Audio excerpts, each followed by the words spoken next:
Oi, pessoal, tudo bem? Boa tarde. Aqui quem está falando é a professora Karina e hoje eu venho aqui para falar sobre a nossa aula de português. Ontem eu conversei com vocês um pouco sobre as histórias em quadrinhos e eu disse que esse tipo de texto, esse tipo de gênero textual, ele tem algumas características próprias, assim como os outros que nós estudamos anteriormente. Então, toda vez que a gente tem um gênero textual, ele é classificado de acordo com as suas características, né? E agora a gente entrou no assunto, no gênero textual, na verdade, das histórias em quadrinhos.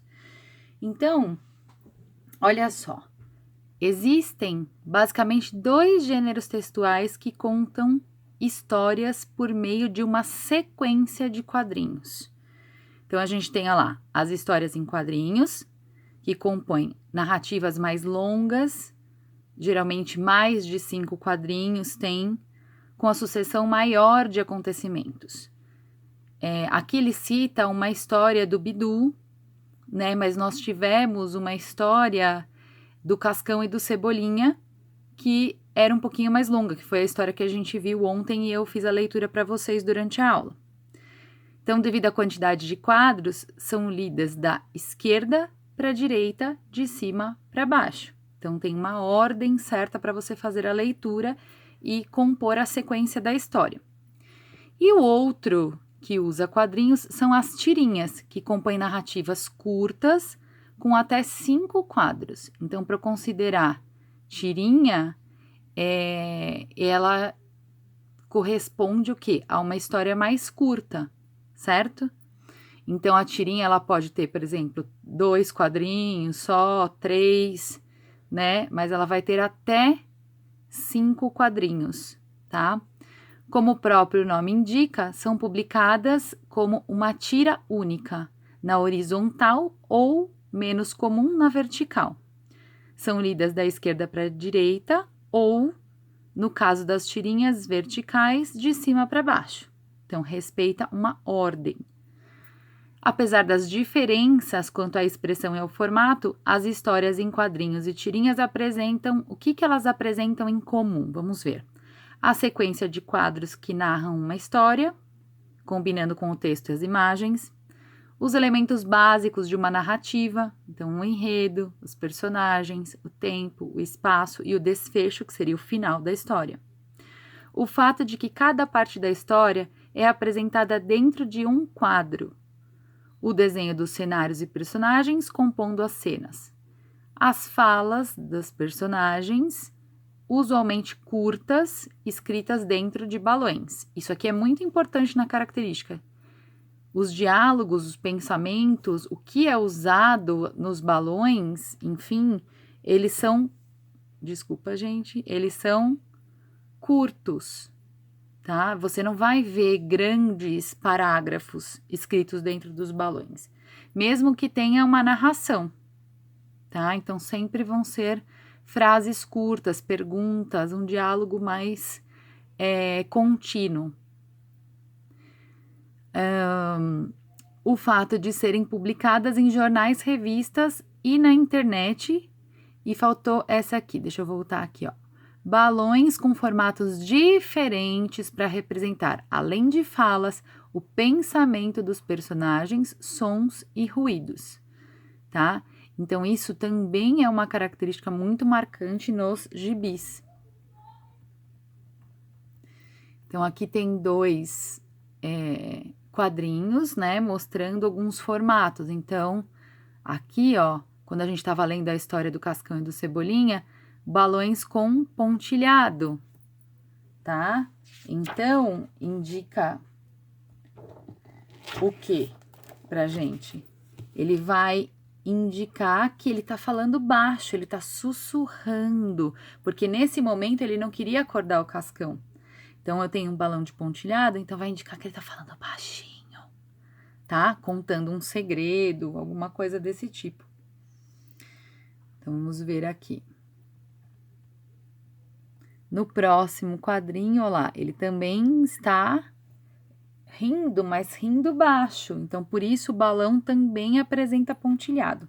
Já no quadro 2, O balão parece uma nuvenzinha, estão vendo? E aí tem os pontinhos aí.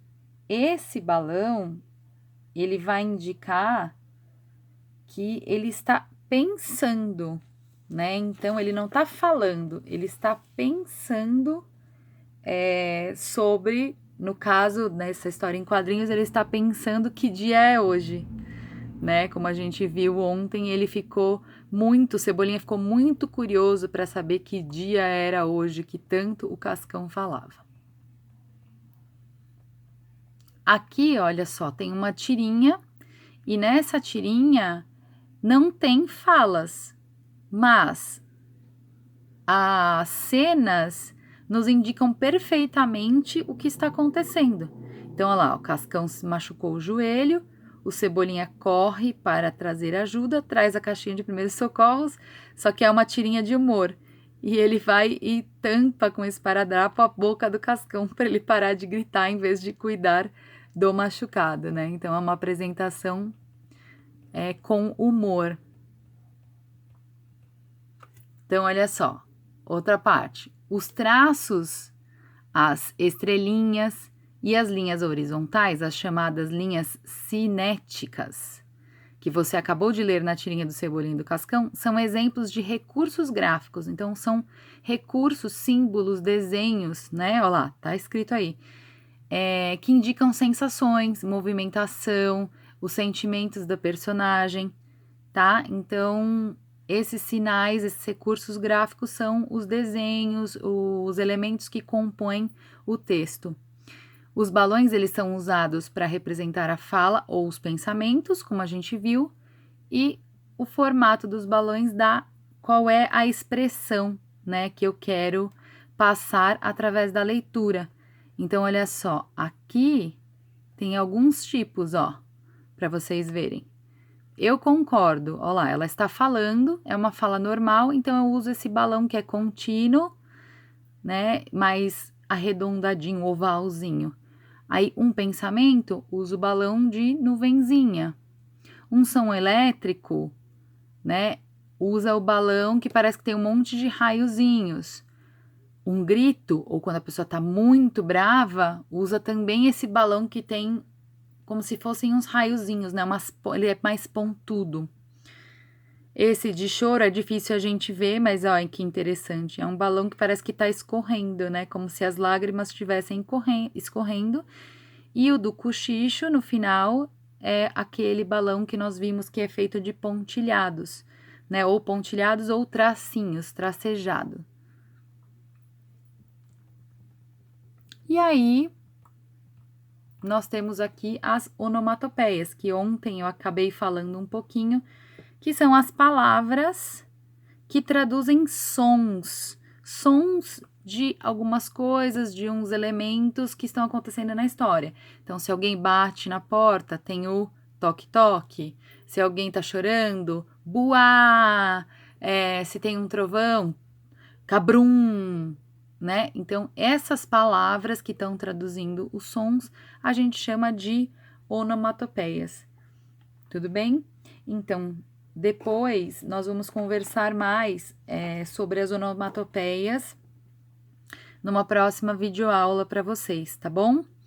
Então, depois de assistirem, relembrarem algumas características que nós estudamos já ontem relacionadas à história em quadrinhos, vocês vão lá nos documentos para completar os exercícios de hoje. Tudo bem? Então, bons estudos para vocês e até já já!